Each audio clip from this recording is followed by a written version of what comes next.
Hey folks, remember my recent sharing on Proverbs 12 verse 24 when I mentioned that most Proverbs describe two distinct pathways that individuals have the opportunity to choose and bear the fruit, the consequences, or some of both? Remember that? Well, here we go again. Let's wrestle with Proverbs chapter 12 verse 23 now. Now for posterity, Proverbs 12:24 says, "The diligent person will rule, but the slothful or lazy will become a slave."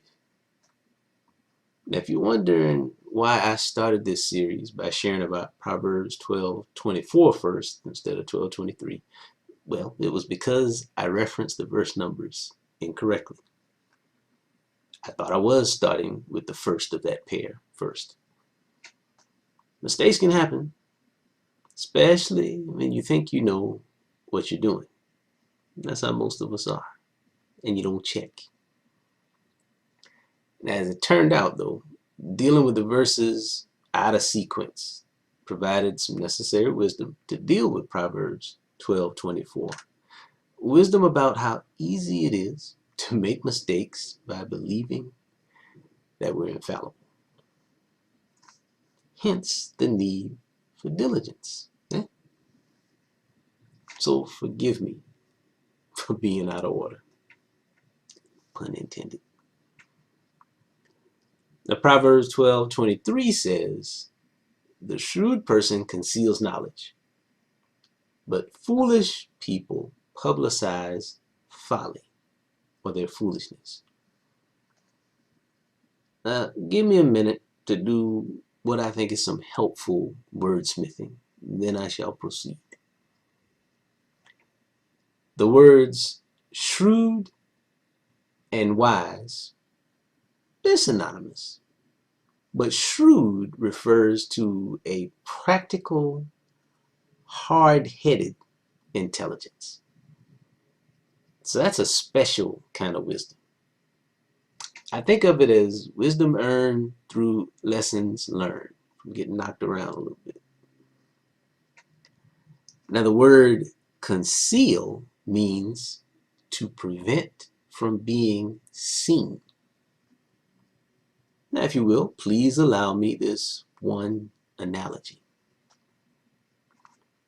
You do not conceal wealth to never use and never enjoy it. Rather, you conceal wealth to use it wisely and appropriately. Now, if you're thinking along with me, you have perhaps been taught that wealth is knowledge. I've been taught that, and that knowledge is wealth. So, sounds like we're done unpacking this thing, right? You just hold your knowledge until the right time, and you express it in the right way.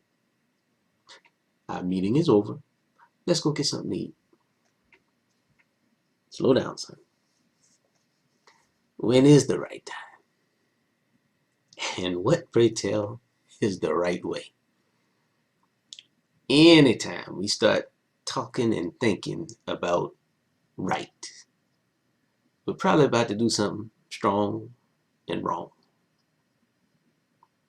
Truth is, you can think the time is right and still profess something that blows up in your face. Trust me, I've done this more times than I can count. Made quite a mess. Some of the messes did not get cleaned up in real time. To the contrary, the lessons and learning took place well after the fact and had to be applied to subsequent experiences. Had to take an L. So let me take some time and reflect on places I've been and some messes that I've made. And let's talk about cleaning up the messes.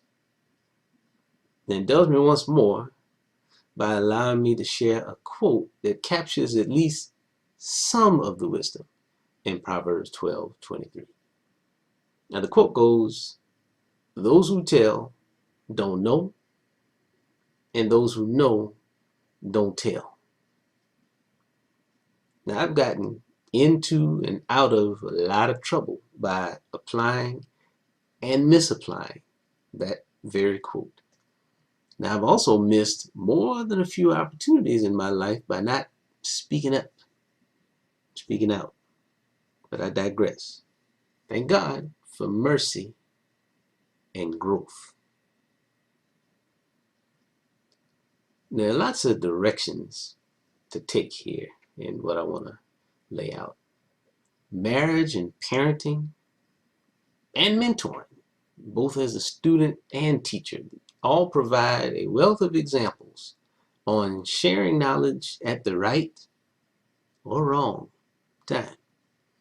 We'll save these subjects for a future episode. Trust me, it's not the right time for those. Let me focus instead on sharing two imperfect stories from my entrepreneurship and partnership building efforts. Now, the entrepreneurial story will sound straightforward because I'm going to tell you one that I think I got right, that I emerged victorious in, only because it followed some situations that I jacked up. Now, it happened many years ago at a simpler time in my life. I've had many years to digest and understand the experience. Now, the partnership building effort that I'll talk about afterwards, that one's got a lot of layers and nuances to understand. I'm still learning and growing with this one, so work with me. All right, time for the first story. We're going to call this car stereo auction. Now look, I love auctions. I love buying and selling in general. Love it. Now, I used to go to a lot of live auctions, the in-person kind with the auction caller and saying, those kinds of auctions. Now, I once attended one that liquidated a bunch of Sony car stereos, including several of the fancy trunk-mounted 10-disc CD players, the changers that had just come out. This was 1997, man, over 20 years ago when I was a grad student at Georgia Tech. Now, this particular auction house allowed inspections 1 hour before the auction started. Rained hard that morning, so I got to the inspection first. I was alone. I'm thinking, oh, this is good. I got to take each CD changer out of the box, check them all very carefully. Now, I had only recently gotten home internet access, and it was nothing to write home about. It was very slow. I didn't have a cell phone. So this type of on-site, online research that they do nowadays didn't have that option back then. I had this old Crutchfield stereo catalog they used to send in the mail. I had that curled up in my back pocket. And this was the only reference that I had, but it was all that I needed because I looked up enough to understand that these CD changers were a gold mine. Yes, indeed. So I went over to the payphone. The payphone started calling my classmates who I knew loved music. At 8 o'clock in the morning, I'm calling them. I knew their phone numbers by heart. And I always carried quarters. Now, keep in mind, my game is tight today because it wasn't tight in situations prior. I'll tell you a story one day about why I carried the quarters. But bottom line is, I used to always have quarters in my pocket, pens in my pocket, something to write on, something to write with. That's what I did. So anyway, I found 3 other customers. I might have made 5 phone calls. Found 3 customers besides me. Hey man, get me a CD changer and I will buy it from you for this price. Bam! I'm playing with house money now. Now the auction is going to start in a few minutes. And now folks are taking quick glances at the items that I just spent the last hour inspecting because they didn't come out in the rain. Now, I wore Scully's sweater caps to auctions because nobody else did. There weren't many people at auctions that looked like me, so nobody's going to have on a sweater cap. Now, my caps always had colorful embroidery that I used to get done at the Beaufort Highway Flea Market for a nice low price to distinguish yourself. You got a hat that cost $1. You put a little logo on it for $4, and now you got something nice. I stand behind everybody at auctions, so they can't see me. But I go and meet the auctioneer first, and I tell them, hey, I'm going to be in the back. This makes them look for you once the bidding starts. I saw somebody else do that, so I said, yeah, I'm going to do that. I'm going to make myself known. Now, I'm quiet by nature, so I don't shout my bids and get all excited. I mean, there's a whole psychology to auctioneering where they're trying to get your blood pumping and get you all excited because then you don't think, you just start buying stuff. I don't buy into all of that. I don't nod my head. I don't pull my ear while I'm sneezing. I don't do all that. I'm subtle. I do something like put my hands in my pocket. You can't see that. Put my hands in my pocket, or I'll take my hands out of my pocket. I'll rotate the logo on my little Scully. That's how I used to be. It worked. That's how I conceal knowledge and then reveal it at the right time. Now, the CD changes were up for bid first. You know, I've been here a long time already. I'm kind of ready to go. This was a modified Yankee auction. So that means when I win the bid, I get to declare the number of items I want at that price. Now, there were 5 CD changes. I won. I said, give me all 5. So I'm done. I go pay for my stuff, pick it up, and I notice this dude following me. And he's a big dude. Doesn't look like the type of dude that I would be hanging out with. So he approached me, asked me if I would sell him a CD player. And I'm like, nah, but I'll take your number. And if things don't work out with the folks that I bought these for, I'll call you. I got an extra quarter. Now, I sold all the CD players that weekend. And man, back in those days, that kind of extra cash was very important during the grad school days where all the dollars hollers. Whew, brief epilogue now. Diligence generated the knowledge that gave me an incredible advantage that day, because I managed to keep that knowledge concealed until the right time. Diligence and concealed knowledge let me rule that day. I'll say it again. Like I said, this story was pretty straightforward.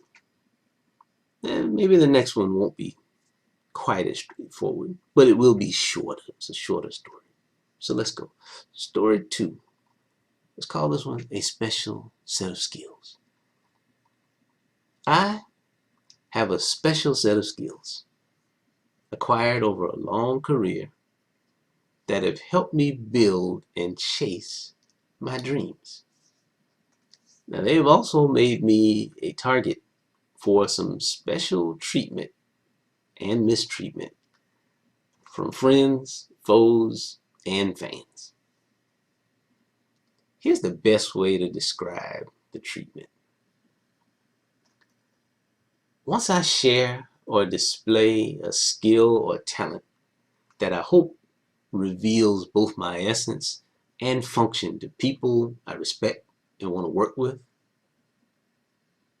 I am often then turned into the lowest possible level of that function. Now, the essence part is ignored. This is textbook marginalization. I didn't always know that. But it has happened in so many different ways with so many different people, even people I respect and love. I had to understand that it was a problem, not an accident, not a trend. It's a problem, y'all. Let me explain. I listen well, very well. I take lots of notes during meetings. Now, this has drawn lots of comments, man. I'm talking for over 30 years. And every instance, every time somebody says something about me taking notes, man, it's like Groundhog Day. I'm like, would y'all leave me alone? Now, these comments have led to multiple awards, rewards, of being assigned the duty of taking notes for a group. No, thank you. This has happened to me more than twice, man. Please believe. All right. I'm also computer literate, very computer literate, and skilled at repair and troubleshooting. So I have been assigned often the responsibility of resolving the group's frustration with their computer woes for free, of course for free, and more than twice. I'm good at buying. Remember earlier, I'm all about buying and selling. I'm really good at buying or procurement and logistics. So guess who gets to make all the intricate purchases or arrange the office move or even the office shipping? Guess who's been asked to do that more than twice?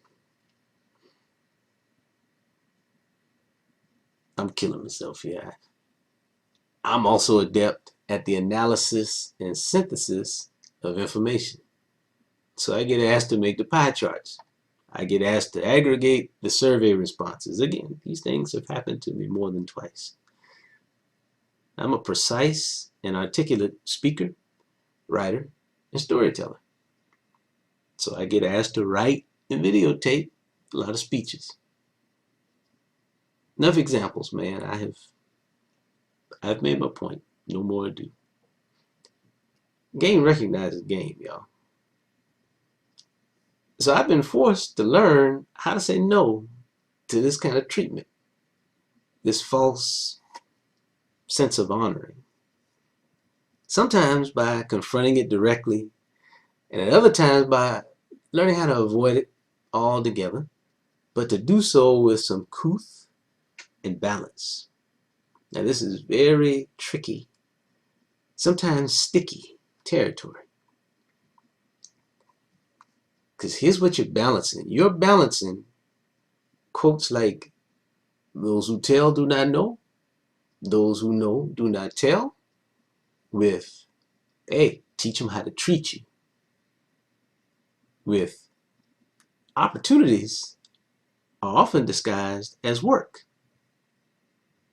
With the diligent shall rule and the lazy shall be enslaved. With the shrewd person conceals knowledge, but foolish people publicize folly or their foolishness. In other words, balancing my holy common sense and street smarts with God's infallible word, balancing all of that and identifying the boundary of truth that provides me balance and protection. So here's what I've learned. My diligence generates my wealth, my knowledge.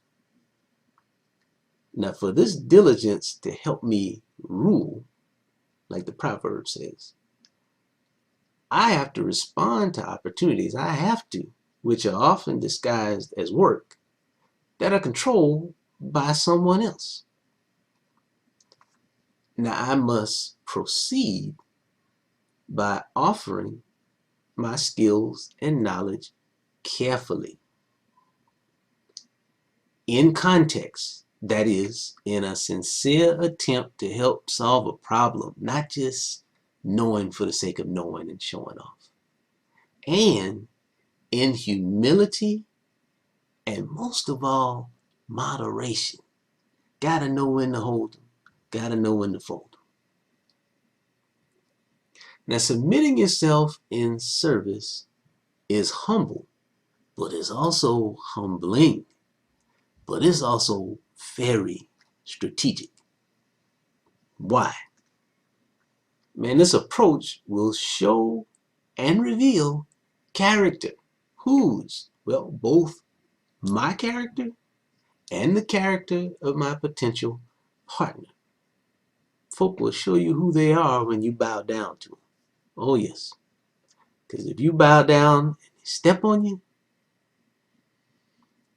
as soon as you get up and get that footprint off your back, you might want to leave that alone. Now, it also reveals care, concern, respect, and synergy, or the complete lack thereof. The degree of my rule via my skills and knowledge depends directly on how well I conceal and reveal knowledge, how nimble and ardent I am in knowing and showing and when I do it, when I don't do it. Because, look, y'all, everything I know can and will be used against me by all the folks that I should not be fooling with in the first place. And you got to be in it to win it. But man, try not to learn the same lesson more than twice. Capiche? Selah.